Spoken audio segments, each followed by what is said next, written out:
चलिए next topic आप लोगों का जो है वो क्या है, function of management. Function of management का मतलब जो मैनेजर होते हैं उन लोगों का फंक्शन, उन लोगों का काम क्या क्या है ऑर्गेनाइजेशन के अंदर। तो मेन 5 काम के बारे में आप लोगों को बताया गया। क्या क्या 5 काम है भाई आप लोगों का? डायरेक्टिंग और कंट्रोलिंग। भाई आप लोगों को सीक्वेंस मिस नहीं करना है, सीक्वेंस के साथ साथ ही चलना है, ठीक है। सबसे पहला जो काम आप लोगों का मैनेजर का होता है वो क्या होता है भाई? प्लानिंग, ऑर्गेनाइजेशन के अंदर प्लान बनाएगा। दूसरा ऑर्गेनाइजिंग, तीसरा staffing, then directing and fourth is the controlling. क्या क्या होती है चीजें मैं आप लोगों को एक एक करके बताता हूं। देखिए प्लानिंग, प्लानिंग का मतलब क्या होता है? प्लान तो भाई कोई ऐसी चीज नहीं है कि जो आप लोग आज पहली बार सुन रहे हो। आपने ये डिसाइड किया कि भाई इस बार की गर्मी छुट्टी में अपने को कहां जाना है भाई? शिमला जाना है। तो शिमला जाने के लिए भी हम लोगों को प्लान बनाना पड़ेगा। कितने दिन की हम लोगों की ट्रिप होनी चाहिए, क्या बजट होना चाहिए। मतलब कि क्या आप लोग अभी जा रहे हो क्या? नहीं, जाने वाले हो 1 महीने के अंदर। तो उसके लिए क्या कर रहे हो भाई? चीजें को डिसाइड कर रहे हो। मतलब कि किसी भी चीज को पहले से डिसाइड कर रहे हो, एडवांस में सेट कर रहे हो, तो उसी को हम लोग क्या बोलेंगे भाई? प्लान बोलेंगे। ऑर्गेनाइजेशन के नजरिए से बोले तो ऑर्गेनाइजेशन के नजरिए में प्लान का क्या मतलब है कि गोल को आप कहां पहुंचने चाहते हो उस चीज को आप लोग पहले से डिसाइड कर रहे हो। मतलब कि setting goals in advance and developing the way to achieve them. और उस प्लान को, उस गोल को आप लोग कैसे अचीव करोगे उसी को हम लोग क्या बोलेंगे? प्लानिंग बोलेंगे। एडवांस में गोल को डिसाइड करना और उस गोल तक कैसे पहुंचेंगे उस मेथड को डिसाइड करना, वो किसके अंदर आएगा? आप लोगों के प्लानिंग के अंदर आएगा। ओके, प्लानिंग में बेसिकली हम लोगों को 3 बातों को, 3 चीजों का सॉल्यूशन चाहिए होता है। सबसे पहली बात what to do. What to do का मतलब हम लोगों को क्या करना है, कहां पहुंचना है। दूसरी चीज हाउ टू डू, जहां पर हम लोगों को पहुंचना है वहां पर हम लोग कैसे पहुंचेंगे। और तीसरी बात हू टू डू, और भाई यहां तक पहुंचने के लिए हम लोगों को किन किन लोगों की जरूरत पड़ेगी, वो चीज हम लोग किसके अंदर करेंगे? प्लानिंग के अंदर करेंगे। ओके, बेसिकली प्लानिंग में ये आप लोगों का एक इंपॉर्टेंट टर्म है, इससे भी रिलेटेड आप लोगों का एमसीक्यू आ सकता है। एनसीईआरटी का पॉइंट है, क्या लिखा हुआ है?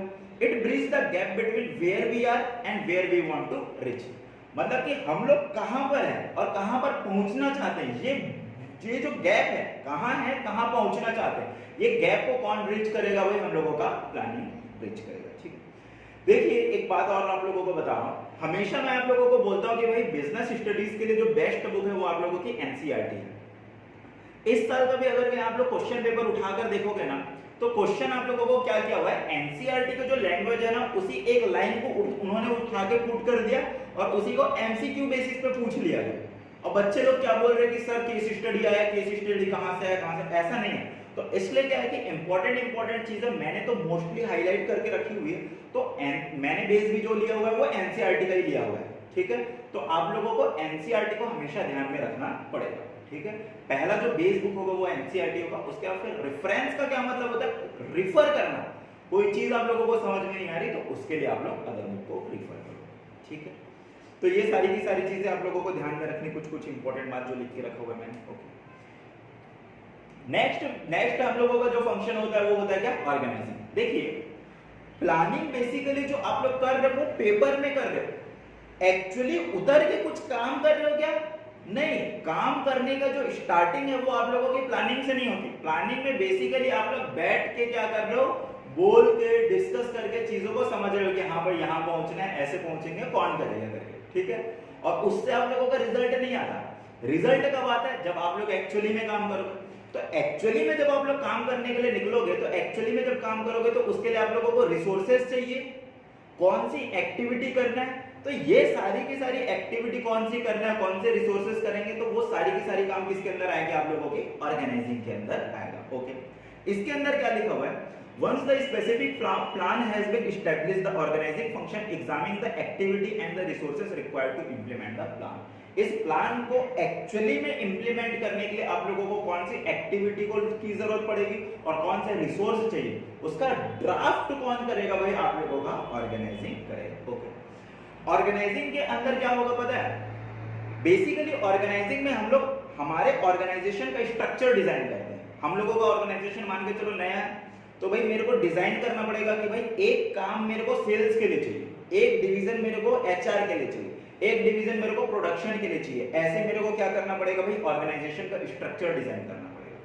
स्ट्रक्चर डिजाइन क्या, उसके अंदर का भी फिर से मेरे को बाइफरकेशन करना पड़ेगा कि भाई सबसे पहले अगर कहीं सेल्स डिपार्टमेंट है, मेरा ऑर्गेनाइजेशन बहुत बड़ा है, तो सबसे पहले रीजनल हेड रहेगा या फिर नेशनल हेड रहेगा, उसके नीचे रीजनल हेड रहेंगे, रीजनल हेड के नीचे स्टेट हेड रहेंगे, स्टेट हेड के नीचे मेरे सिटी हेड रहेंगे और उसके नीचे सेल्समैन काम करेंगे। तो ये पूरा का पूरा जो फ्रेम आउट आप लोग बना रहे हो स्ट्रक्चर, तो ये सब किसके अंदर आएगा, ऑर्गेनाइजेशन के अंदर आएगा, ऑर्गेनाइजिंग के अंदर आएगा। ये स्ट्रक्चर बना, इनको कौन सी रिसोर्स चाहिए हर एक डिपार्टमेंट को, ये भी किसके अंदर आएगा, आप लोगों के किसके अंदर आएगा, ऑर्गेनाइजिंग के अंदर आएगा।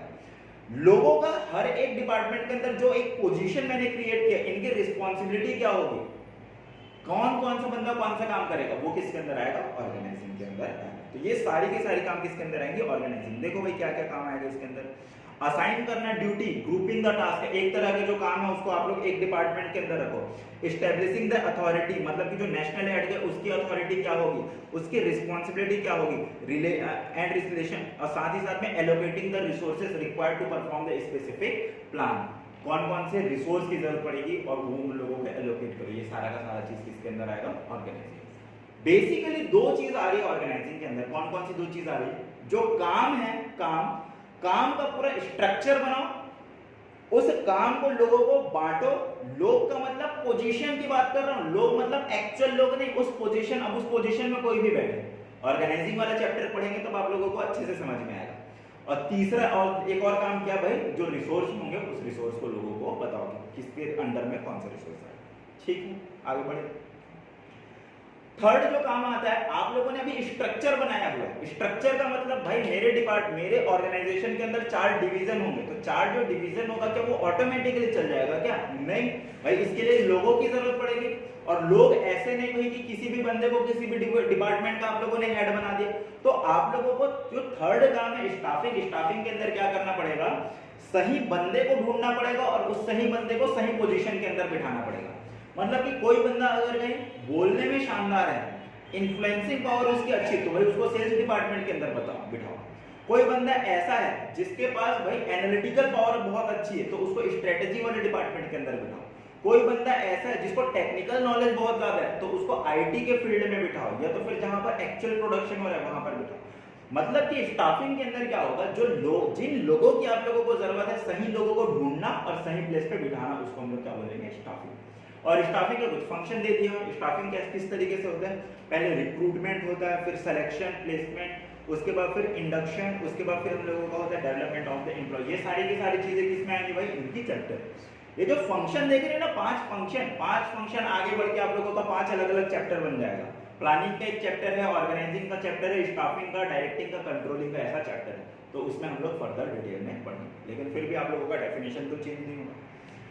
एक बार आप लोगों ने लोगों को क्या किया भाई, तुम लोग बहुत बदमाशी करो, सामने बिठाऊंगा मैं रुद्र और चिराग। स्टाफिंग में आप लोगों ने क्या किया हुआ है भाई बताओ। स्टाफिंग में आप लोगों ने लोगों को रिक्रूट किया हुआ है, लेकिन भाई लोग ऐसा नहीं है, कभी कभी डिमोटिवेट हो जाएंगे, कभी कभी हड़ताल में बैठ जाएंगे। तो आप लोगों की ये भी जिम्मेदारी है कि लोगों को रिक्रूट करने के साथ साथ कि भाई ऑर्गेनाइजेशन का एटमॉस्फेयर ऐसे बनाओ कि लोग मोटिवेटेड रहें, एनर्जेटिक रहें कि भाई हम लोगों को काम करना है। तो वो चीज किसके अंदर आएगा, हम लोगों का डायरेक्टिंग के अंदर। क्या लिखा हुआ है, this require establishing such atmosphere that encourage the employ to do their best. ऐसा ऑर्गेनाइजेशन का स्ट्रक्चर बनाओ कि भाई ऑर्गेनाइजेशन में ऐसा माहौल बनाओ जिससे लोग काम करने के लिए बहुत ज्यादा उत्साहित रहे। जैसे कि फेसबुक के अंदर आईटी कंपनी जितनी भी बड़ी बड़ी है ना, उन सब के अंदर इतना शानदार माहौल रहता है। अंदर ही आप लोगों को टेबल टेनिस का क्या मिल जाएगा भाई, टेबल टेनिस का टेबल मिल जाएगा, प्ले स्टेशन लगे होते हैं, इवन जिम लगा होता है। ठीक है, मतलब कि आप लोगों के पास अगर काम नहीं है तो एक काम करो भाई, वहां पर आप लोग वहां के जो इंफ्रास्ट्रक्चर है, फैसिलिटी, उसको यूज कर सकते हो। ऑफिस खत्म हुआ, आप लोग जिम चले जाओ, ऐसी तो ऐसा फैसिलिटी रहेगा तो आप लोग मोटिवेटेड रहेंगे या फिर नहीं काम करने के लिए। तो ये सारी की सारी चीजें किसके अंदर आएंगी, आप लोगों की डायरेक्टिंग के अंदर आएंगी। Okay, which involve leading, influencing, motivating the staff chosen to perform the assigned task effectively and efficiently।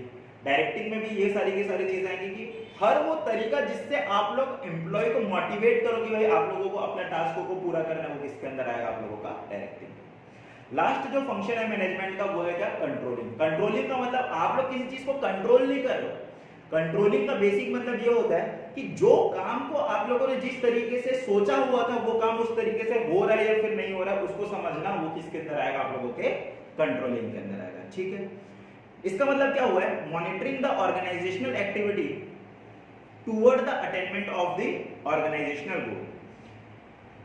हम लोगों का जो फंक्शन होता है वो किस तरीके से स्टार्ट होता है भाई, पहले आप लोग प्लान बनाते हो, जब प्लान बनाते हो तो प्लान के हिसाब से चीजें चलती हैं।